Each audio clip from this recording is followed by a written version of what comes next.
49வது கேள்வி.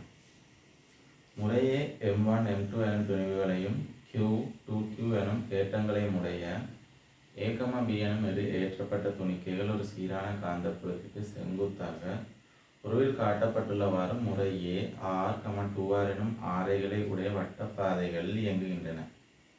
A, B ஆகியவற்றின் கதிகள் முறையே V1 V2 எனின் விகிதம் M2 V2 over V1 M1 இன் பெருமானம் யாது? இதில் காந்தப்புலம் மாதிரி எல்லாம் தந்திருக்காங்க. ஆனால் இப்போ கேட்ட கேள்வி வேறு. M1 M2 V2 over M1 V1 என்றதில் பெருமானம் பெற்றிருக்காங்க. எனக்கு தெரியும் ஃப்ளெமிங்கின் விதி போட்டால் அது கட்டாயம் இப்படி ஒரு வட்டப்பாதையில் தான் இயங்க போகுது என்று தெரியும். என்ன ஏற்றம் என்றாலும் இப்படி ஒரு வட்டப்பாதையில் தான் இயங்க போகுதுன்னு நம்மளாக தெரியும்.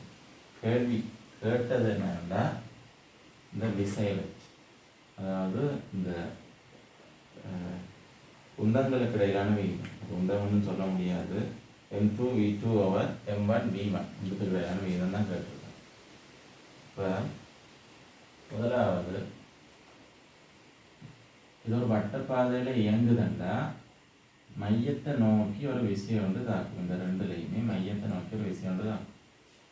அது என்ன விஷயம்டா, காந்த புலத்தில் BUQF சமன் BUQ, அதாவது காந்த புலத்தில் இயங்குற ஒரு துணிக்கை மீது தாக்குற விசை F சமன் BUQ. இது வந்து அந்த காந்த புலத்தில் பருமன்.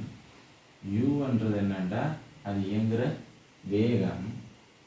2 என்னண்டா அதில் ஏற்றத்தில் பருமன். அதன்படி பார்த்தோம்டா இது ஒரு வட்டப்பாதையில் இயங்குது. வட்டப்பாதையில் இயங்குதுண்டா இந்த பொருள் மாறா தூரத்தில் இயங்குது.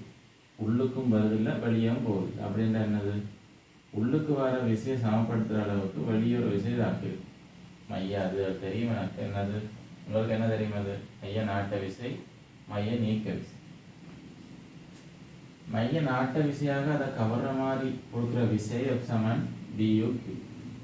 அதை வெளிநோக்கி இருக்கிற மைய நீக்க விசையாக தொழிற்பட போகிறது F சமன் MB² over R.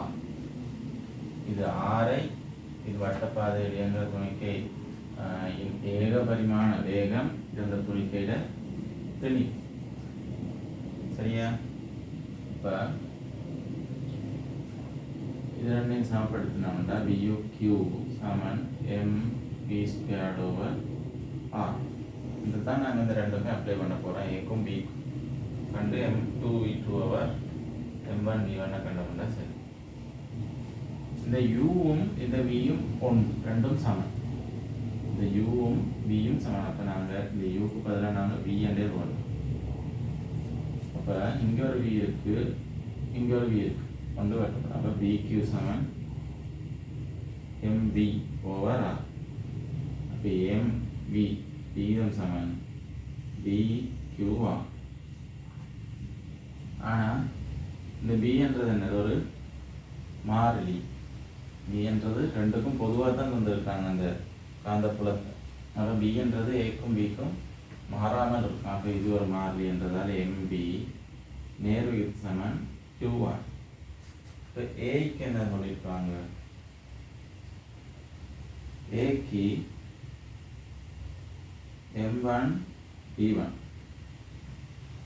கையில் வேகம் V1 துணிவு M1, அது நேர்விகித சமன் Q.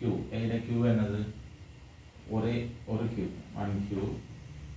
இது R R R. Vக்கு என்னது M2 V2, அது நேர்விகித சமன் ஏற்றம் 2Q ஆரை, அதுவும் 2R. உங்களுக்கு கேட்டது இது ரெண்டாவது சமன்பாடு, இது முதலாவது சமன்பாடு. ரெண்டாவது சமன்பாட்டை முதலாவதான பிரிச்சோம்னா M2 V2 over M1 V1 சமன் 2Q தர 2R இன் கீழ் QR. QQRR வெட்டுப்பட m2 v2 over m1 v1 சமன் 4 2 4 என்று வரும். எனவே ஆன்சர் 5.